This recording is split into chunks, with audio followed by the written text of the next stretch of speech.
What if reality wasn't fixed?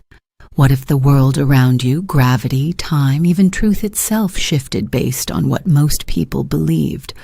Not what is true, but what is popular. And suddenly the question isn't, what is real? It is, what do most people think is real? Welcome to Thought Experiment. Imagine waking up tomorrow and something feels off. You drop your phone, but instead of falling, it hesitates, then floats. At first you think you are dreaming, but then you check the news. Millions of people, overnight, became convinced that gravity isn't real. And just like that, it isn't. Because in this world, reality doesn't follow physics. It follows consensus. At first, it sounds empowering. If enough people believe in something good like healing, peace, or abundance, could we create it? Could disease disappear if we collectively believed it didn't exist?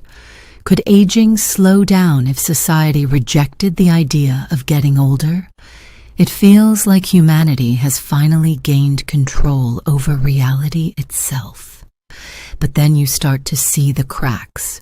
Belief is not always rational. It is emotional. It is manipulated. It spreads like wildfire. What happens when the majority believes something that is not just wrong but dangerous? What if enough people believe certain groups were less human? Would reality begin to reflect that? What if fear itself became contagious enough to reshape the world? Imagine waking up in a society where truth doesn't matter. Only agreement does. Facts would not be discovered, they would be voted into existence. Now imagine trying to resist. You know something is real, but no one else believes it. So it slowly starts to disappear. Not because it changed, but because you are outnumbered. You try to prove it. You argue. You show evidence. But evidence doesn't matter anymore because reality isn't built on proof. It is built on perception. And perception is controlled by the crowd.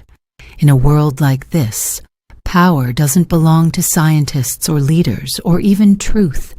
It belongs to whoever can influence belief. The most persuasive voice becomes the architect of reality. And suddenly, reality itself becomes fragile. It becomes not something we discover, but something we constantly negotiate. So here's the real question.